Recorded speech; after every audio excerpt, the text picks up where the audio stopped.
Hi guys, it's Lisa. We are gonna do a story time today with one of my favorite children's books.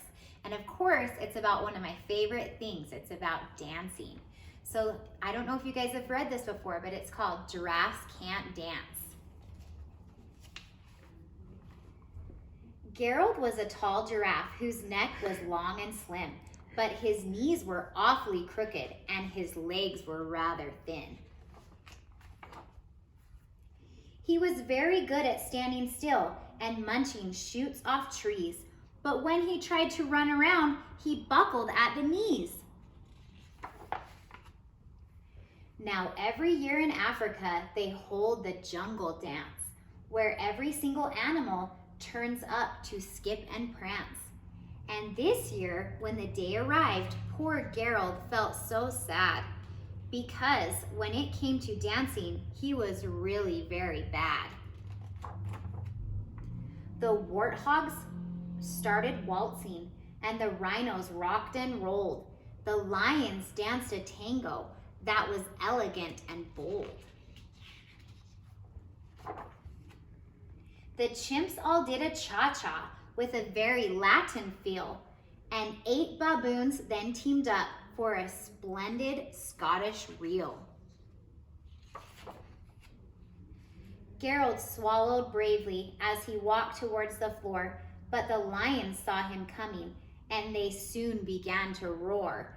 "Hey, look at clumsy Gerald," the animals all sneered. "Giraffes can't dance, you silly fool. Oh, Gerald, you're so weird." Gerald simply froze up. He was rooted to the spot. "They're right," he thought. "I'm useless. Oh, I feel like such a clot." So he crept off from the dance floor and he started walking home. He'd never felt so sad before, so sad and so alone. Then he found a little clearing and he looked up at the sky. "The moon can be so beautiful," he whispered with a sigh. "Excuse me," coughed a cricket, who'd seen Gerald earlier on. "But sometimes when you're different, you just need a different song." Listen to the swaying grass and listen to the trees. To me, the sweetest music is those branches in the breeze. So imagine that the lovely moon is playing just for you. Everything makes music if you really want it to.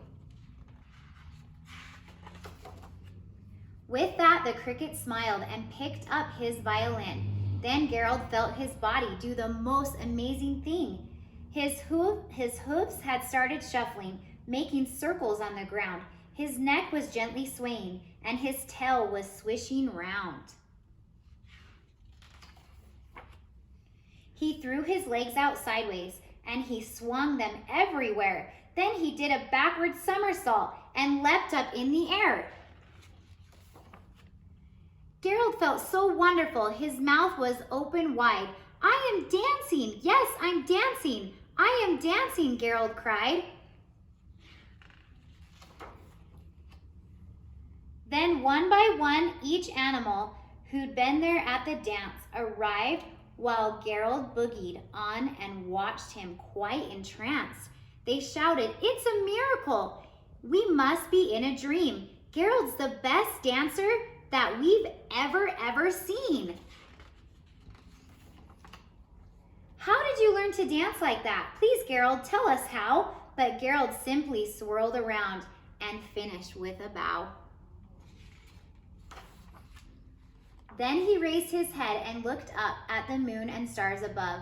"We all can dance," he said, "when we find the music that we love."